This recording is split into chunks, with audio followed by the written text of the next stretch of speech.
ভাইয়ার একটা প্ল্যান, ভাইয়া হলে এইভাবে ফুলে ফুটে হলে বাংলাদেশে আসছে।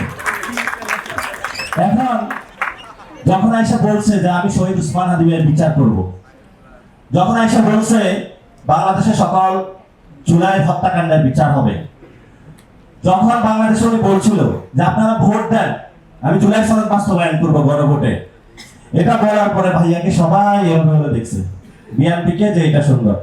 180 দিন পরে ফুটে গেছে ভাইয়া। এখন এই যে ফুটে গেছে ভাইয়া, এই ফুটার জন্য দায়ী কি? এটা কি আমরা জনগণ দায়ী? এই জনগণের জন্য 1 নম্বর দায়ী হলো সালাউদ্দিন। 2 নম্বর হলো আরেকজন আছেন টুকু ভাই মনে হয় নাকি, এগুলো নামে মনে থাকে না, যে জ্বালানি মন্ত্রী। উনি বলে যে লোডশেডিং এর তারে দূরত্বের কারণে লোডশেডিং হয়। তারপরে ওনাদের আরেকজন আছেন অর্থমন্ত্রী। অর্থমন্ত্রী হলো ইসলামী ব্যাংক দখল করতে গেছে। তারপরে ওনাদের একজন স্বাস্থ্যমন্ত্রী আছেন, উনি হলো আদ্দিন হসপিটাল দখল করতে গেছেন। একজন এডুকেশন মিনিস্টার আছে, উনি ছাত্রদের বললো ব্রয়লার মুরগি, এবং বললো এটা আমি আমার মেয়েকে বলছি, তোমাদের বলি নেই। তাহলে আরো বড় অপরাধ করেছে উনি। তো ওনাদের এই মিনিস্টার যারা আছে তাদের যদি আমরা গাল গল্প বলি, এগুলো হলো এরাই হলো তারেক রহমানের এই সুন্দর আই হ্যাভ এ প্ল্যান, যে একটা বেলুন ছিল, এই বেলুনটা হলো ফুটাইয়া দিছে। তো আমরা নতুন বাংলাদেশে ইনশাআল্লাহ আমরা মনে করবো যে আপনারা ছাত্র আছেন, আপনাদের এখনো বাংলাদেশকে লিড দিতে পারবেন আপনারা। ওনাদের উপর ভবিষ্যতে ভরসা করে আর লাভ নাই। অনেকে একটু বুঝছিল যে না একটু দেখি, মনে হয় যায় লন্ডন জায়গায় পরিবর্তন হয়েছে, সবাই বুঝা গেছে পরিবর্তন। একটা প্রধানমন্ত্রী বলতেছে প্রোগ্রামে, এই গুপ্ত গুপ্ত গুপ্ত, একটা প্রধানমন্ত্রীর ভাষা, এটা কোনো প্রধানমন্ত্রীর ভাষা হইতে পারে না। তার বলছে তুই বয়, এটা কোনো প্রধানমন্ত্রীর ভাষা হইতে পারে না।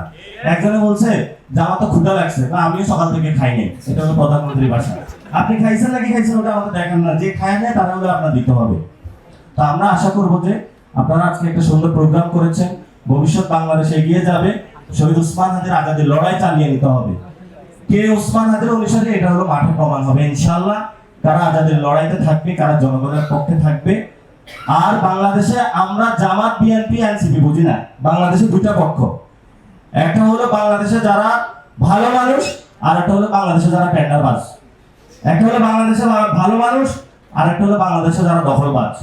একটা হলো বাংলাদেশে যারা ভালো মানুষ, আর একটা হলো বাংলাদেশে যারা ছাত্র দল। এটা বললে আবার সমস্যা হয়ে যাবে। তো আমাদের এই লড়াইটা চালিয়ে যেতে হবে, কাউকে ভয় পায় লাভ নাই। ইনশাআল্লাহ লড়াই চলবে। আমরা বলে দিয়েছিলাম এই সরকার থাকতে পারবে না। কেন থাকতে পারবে না? এটার জন্য তো তারেক রহমান নিজেই দায়ী। নিজে যদি নিজের পায়ে কুড়াল মারে, ওই পাগলটা কে ঠেকাবে? তা আমরা আশা করবো যে সবার সুবুদ্ধ ফিরে আসবে। বাংলাদেশের শহীদ ওসমান হাদি ভাই ভারতীয় আগ্রাসনের বিরুদ্ধে যে আজাদির লড়াই শুরু করে দিয়েছিলেন, বুকে মনে প্রাণে ধারণ করে শরীরের যে তাওয়ান যোগরা আমরা যুবক আছি, রক্ত দিয়ে হলো বাংলাদেশের, ইনশাআল্লাহ এটা ধরে রাখবো।